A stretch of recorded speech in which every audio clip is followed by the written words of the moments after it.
Gordon and the Trucks. It was a cold, crisp autumn's day on the island of Sodor. Gordon the express engine had just completed his morning run and was resting in a closed lane of Nafford Station.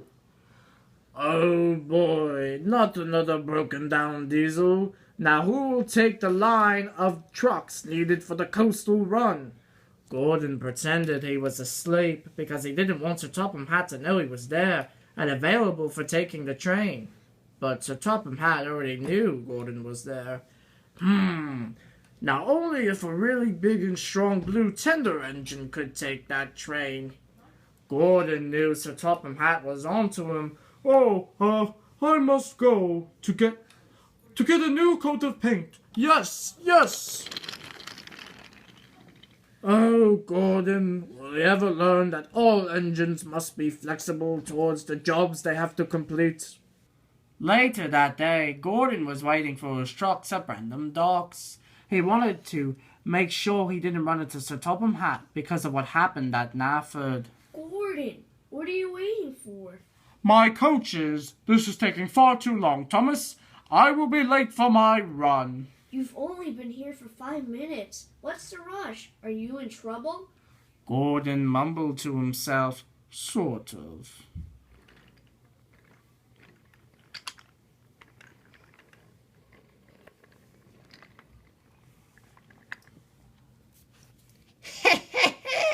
Silly Gordon is in my way, so I guess he wants to take these trucks. And without alerting Gordon at all, Diesel pushed his trucks right into him. Hey, back there! Who is that? Gordon, you stinky steamy, you should be off already with your trucks. Oh, the indignity! I don't want these trucks. Diesel, uncouple them at once. But then there was trouble. Thomas noticed something alarming. Gordon, Diesel smashed the truck so hard their front coupling is mangled to yours. This can't be. I must be able to uncouple. I must. A dock worker tried uncoupling Gordon from the train, but it was no good. I don't have the special tool which would loosen this coupling. Looks like we'll have to take this train, Gordon. But what about my express? I'm sure someone else will be able to take your express. Oh, sir, I didn't know you were there. Oh, so like you didn't know I was at Nafford earlier? Well, no need to explain yourself, Gordon. Let the past stay the past. But now, you must take this line of trucks. Oh, but can't we get the tool to... You will do as you are told. And Gordon did just that. Meanwhile, Duck had returned to Tidmouth, looking very flustered. Duck, what's the matter? I can't seem to find my slip coaches. Sheila told me she hasn't seen them for the past few days, and I need them to take some holiday makers to and from Normanby Beach. I wish I knew where your coaches were, Doc. Perhaps you should just take some normal express coaches back at the shutting yards. Yes, you're right, Thomas, but I still would like to know where my coaches went. That's so strange, Thomas. Didn't Gordon have to use the slippies a few days ago? I remember. I'd best be off and ask Gordon myself. But Gordon wasn't in the mood for any type of questioning for any engine, because the trucks were, of course, acting very troublesome. Gordon, you're stuck with us. We're stuck with you. Trucks, don't you see I'm in no mood for fun and games? The trucks didn't seem to care about Gordon's feelings. They just wanted to be mischievous. Oh, why did I get myself into this situation? Oh, wait, I didn't. It was that dirty Diesel's fault. Amidst Gordon's frustration, he felt a strange yank between his tender and the trucks. He stopped in place, and his driver went to check the coupling.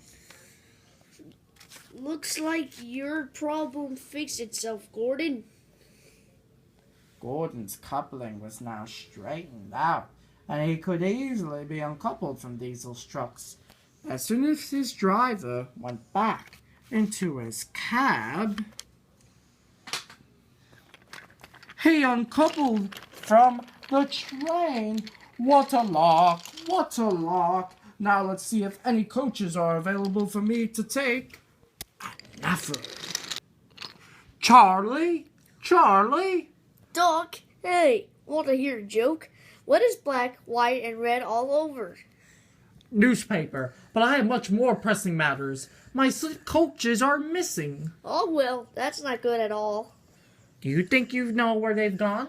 Well, I was about to take your top of my hat to inspect the signals again, but I'll keep your missing coaches in mind. That would be great. I'm very worried. Only moments later, Gordon rushed into the shunting yard. I need coaches, and I need them fast. But the entire shunting yard was empty. No coaches in sight. Oh, the indignity. Oh, wait, there must be coaches at the Tidmouth yards. Signals checked, Charlie. Proceed. Charlie was on his way to the next signal. Charlie, stop! What is that straight ahead? Both of them noticed a long line of trucks right in front.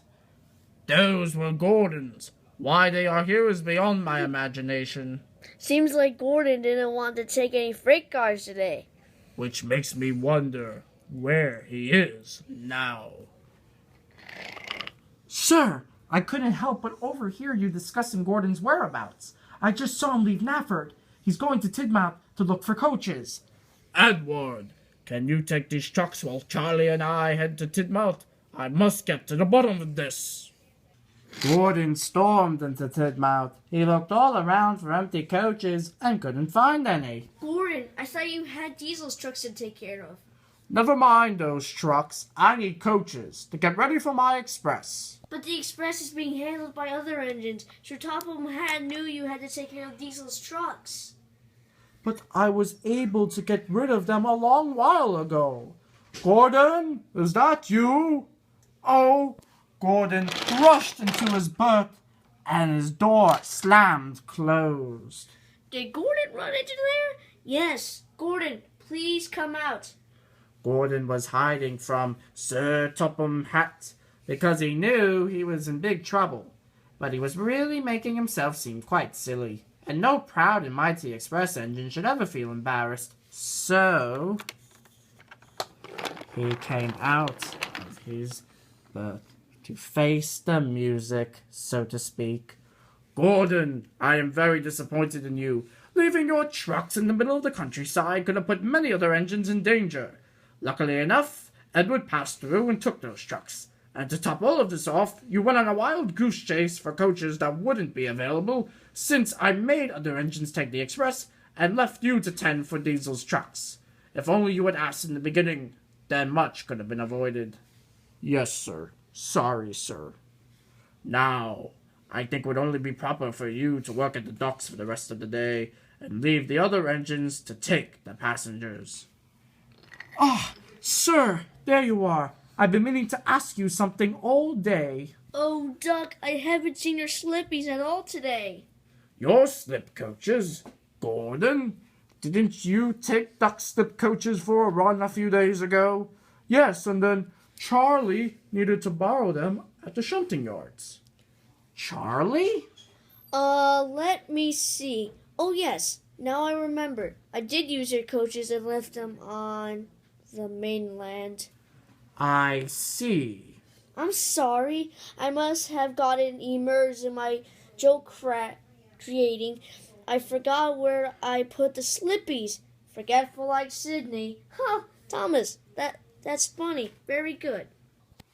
Edward returned to the sheds, very tired from his hard day. Everyone was asleep, except for Gordon. Cheer up, Gordon. You made a mistake, but hopefully you've learned from it and can move on. Gordon knew Edward was right. In due time, he would be able to make up for his bad decisions and continue to be a really useful express engine. The end.